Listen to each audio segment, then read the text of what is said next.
저 말인가요?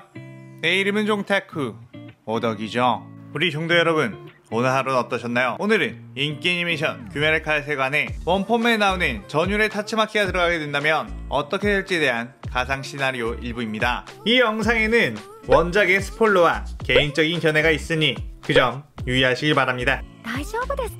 그럼 시작해볼까요?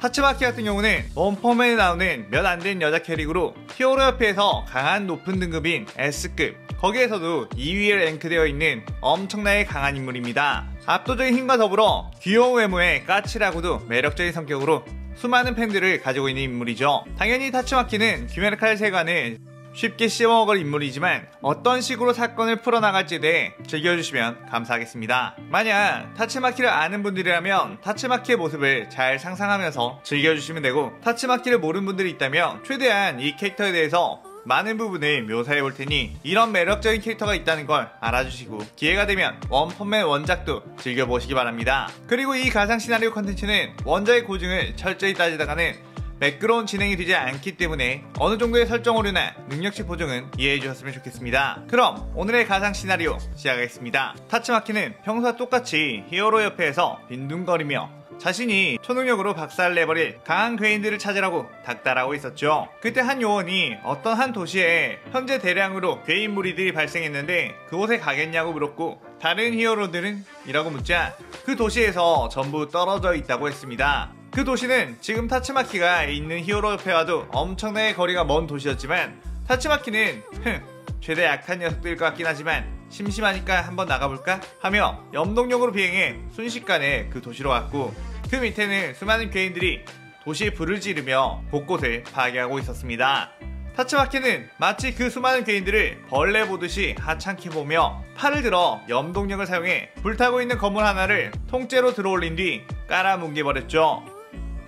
역시 몰려다닌 것들은 제대로 된 녀석들이 없단 말이야. 재미없군. 이라고 말하며 마침 밖에 나온 김에 동생이 후부키가 오랜만에 옷이나 사러 가볼까 하며 후부키가 어디 있는지 찾기 시작했습니다.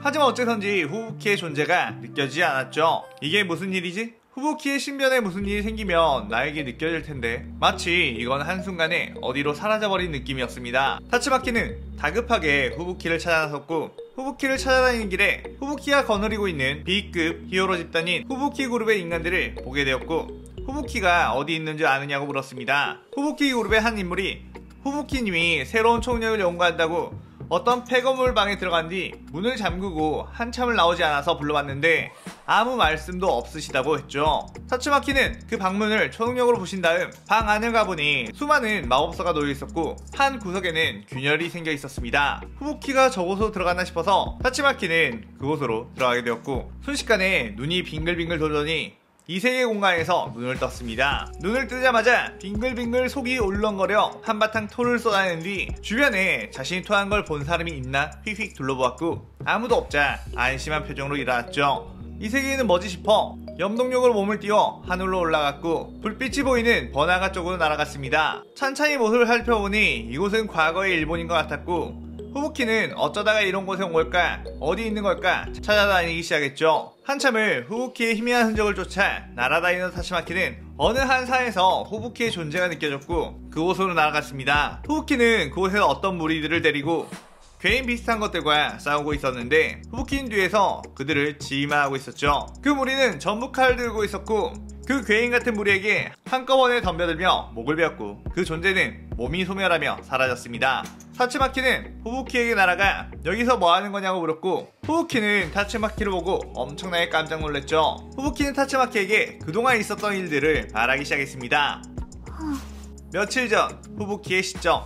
후부키는 자신보다 훨씬 뛰어난 총력을 지닌 언니 타츠마키의 수준에 조금이라도 도달해 인정을 받고 싶었고, 몰래 들여온 마법사를 연구해 강력한 총력을 배우고 싶었죠. 그렇게 그 마법사를 따라 며칠간 열심히 몰두를 하다 다른 세계로 가는 문이 열렸고 그곳으로 들어가 보니 순간 빙글빙글 돌더니 눈을 떠보니 다른 세계였습니다.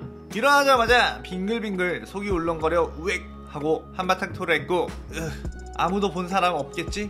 하고 두리번거리다가 옆에 나뭇가지로 토사물을 덮어놓은 채 유유히 걸어갔습니다. 그곳은 일본의 과거였고 후부키는 그곳을 한참 구경을 하다 어떤 골목에서 가상 시나리오의 단골 첫 번째 혈귀인 이 혈귀가 오늘도 어김없이 인간을 공격하고 있었죠. 그때 후부키는 초능력을 사용해 그 혈귀를 날려버렸고 벽에 강하게 부딪히게 기절시키려고 했습니다. 하지만 그 혈귀는 다시 일어났고 후부키는 그 존재가 인간이 아님을 느꼈기에 팔다리를 염동력으로 잘라냈죠. 그렇게 유유히 떠나려는 순간 뭔가 위화감이 느껴져 뒤를 돌아보니 혈귀는 팔다리를 재생시키고 있었습니다. 그때 한 귀살대원이 나타나 혈귀의 목을 베어냈고 그 혈귀는 목이 소멸했죠. 귀살대원은 후부키를 보고 어떻게 무기도 없이 혈귀의 팔다리를 잘라내는지 물어봤고 후부키는 자신의 능력을 보여주며 초능력을 과시했습니다. 그러자 그런 초능력을 처음 본 무라타는 후부키에게 넙죽 엎드렸고 후부키는 그런 무라타에게 이 존재들은 뭐냐며 세세하게 물었죠. 이 세계관의 이야기, 무장과 혈귀, 그리고 귀살대에 대한 이야기를 들은 후부키는 곰곰이 생각해보더니 이곳이라면 자신이 정점에 설 수 있지 않을까 했고 무라타와 함께 혈귀들을 사냥하러 다니며 만나는 귀살대원들을 자신의 그룹에 편입시키기 시작했습니다. 많은 귀살대원들이 후부키의 미모와 압도적인 실력에 반해 후부키 그룹에 들어갔고 후부키는 마치 여왕이 된 것 같은 기분이 들었죠. 그렇게 한참 혈귀를 사냥하고 다닐 때 타츠마키가 찾아오게 된 겁니다. 타츠마키는 이런 곳에서 도대체 뭐하고 있느냐며 어서 돌아가자고 했지만 후부키는 언니나 돌아가라며 자기는 여기서 후부키 그룹을 이끌며 무장이라는 녀석을 퇴치할 거라고 했죠. 그리고 일단 후부키는 자신의 세력이 커져 드디어 귀살대의 당주인 우부야시키가 만나고 싶다고 전했다며 이제 그 본부로 갈 것이라는 얘기를 했습니다.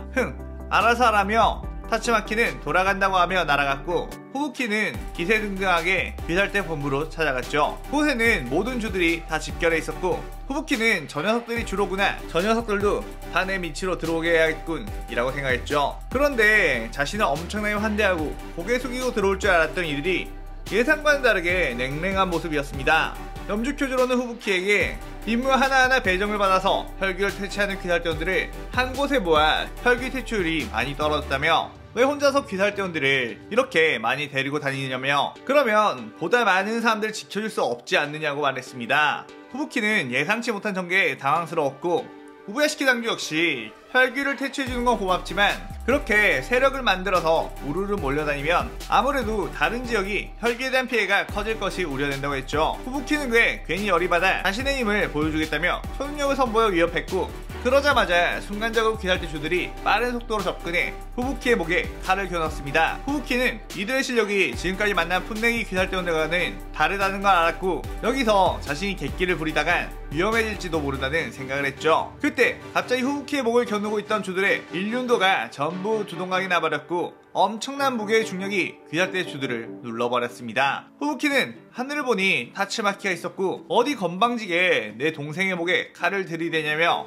하찮은 녀석들 다 죽여버릴까? 라고 했죠. 그러자 후부키는 타츠마키에게 그런 거 아니라며 말렸고 주들은 타츠마키의 엄청난 포스에 기가 눌렸습니다. 후부키는 이러다가 또 언니가 모든 귀살대나 혈귀나 다 쓸어버려 자신이 활약할 수 없게 될까봐 자신이 나서서 무장을 쓰러뜨려 줄 테니 걱정하지 말라고 했고 후부키 그룹이 된 귀살대원들을 데리고 곧바로 12개월부터 무너뜨려 준다며 나갔습니다.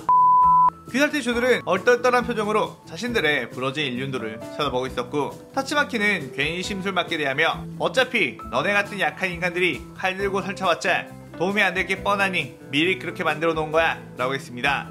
그리고는 뽀로로 날아가 버렸죠. 그 시점 후부키는 무리들을 데리고 나타공산으로 갔고 이곳에 하연이 있다는 거지. 그 녀석을 잡아 귀살대 주 녀석들에게 내 실력을 보여준 뒤 밑에 들어오게 하고 말겠어 라는 생각을 했습니다. 그런데 하연을 찾으러 갔던 귀살대원들의 연락이 없었고 가서 보니 자신들끼리 싸우고 있었죠. 후부키는 자세히 보니 거미줄에 조종당해 귀살대원끼리 서로 베고 있었고 마치 자신의 예전 괴인과 싸웠을 때 일이 생각이 났습니다. 후부키를 발견한 거미열기는 귀살대원들로 하여금 후부키를 공격하려고 했고 후부키는 어쩔 수 없이 그들을 날려버렸죠. 역시 약한 녀석들은 이런 결과가 나오는 건가? 하며 자신의 주변을 염동력으로 엄청난 폭풍을 일으켰습니다. 그리고 보이는 혈기마다 염동력으로 몸을 파괴시켜버린 다음 자신의 오른팔인 무라타를 보내 일륜도로 목을 베어냈죠. 그러다가 드디어 만난 하연호 루이는 혈기술을 써서 후부키를 공격했고 후부키는 그 거미줄을 염동력으로 전부 막아내고 있었습니다. 원거리 공격에 대한 방어력과 공격력에 특화된 후부키는 12개월도 별거 아니구나 라는 생각으로 몰아붙였고 루이는 강력한 염동력에 온몸이 부서지기 시작했고 이제 곧 마무리가 될 것 같다는 생각에 여유를 부리고 있었는데 그 순간 아빠 혈기가 나타나 후부키를 공격했고 무라타는 온몸을 던져 대신 그 주먹을 맞아버렸습니다. 후부키는 그 모습에 엄청나게 열이 받았고 아빠 혈기의 몸을 염동력을 파괴해버렸지만 역시나 몸의 일부분만 파괴되는 바람에 재생했고 어느새 루이 역시 재생이 된 상태였죠. 결국 귀살대원의 일륜도가 필요한 상황이었지만 자신이 데려온 귀살대원들은 전부 전투 불능이었기에 고비에 처했습니다. 그렇게 아빠 혈기와 루이가 공격을 하는 찰나 순식간에 그 혈기들의 몸이 폭발했고 먼지처럼 잘게 부서져 버렸죠. 이런 녀석들은 회복하지 못하도록 먼지로 만들어버리면 그만이지 라는 말과 함께 타츠마키가 나타났습니다. 무표정한 얼굴이었지만 속으로는 후부키가 걱정되어 따라한 거였죠. 후부키는 타츠마키에게 괜히 성질을 부리며 언니 도움 따윈 필요 없다고 소리쳤고 쓰러진 귀살대원들을 깨워 산에서 내려갔습니다. 계속 하늘에서 타츠마키가 따라오자 언니는 원래 세계로 돌아가려고 하며 여긴 내가 충분히 다 이길 수 있다며 소리를 쳤고 타츠마키는 후부키의 성화에 못 이겨 흥 네 맘대로 해 라고 하며 다른 곳으로 날아가 버렸죠. 그 며칠 후 후부키는 여자들을 골라 죽이는 12기호를 발견했다는 얘기를 듣고 후부키 그룹과 함께 만세 극락교에 찾아가게 되며 시나리오 일부가 끝나게 됩니다. 타츠마키 시나리오 같은 경우는 동생이 후부키를 활용해 이야기를 전개하는 것이 좀 더 매끄러울 것 같아 후부키도 넣었고요. 일부 같은 경우 감정선을 위해 후부키의 비중이 다소 큰 점 이해해 주셨으면 좋겠습니다. 다음 시나리오에서는 본격적으로 타츠마키의 활약이 나올 예정이니 많은 기대 부탁드리고요. 이 시나리오에 대한 감상평 많이 남겨주세요. 오늘의 오덕일기는 이것으로 마칠게요. 영상 즐겁게 보셨다면 구독, 좋아요, 알림 설정 누르는 거 잊지 마시고요. 여기까지 보신 분들 항상 건강하고 행복하시길 바랍니다. 그럼 오늘은 이만. 사요나라. 사요나라.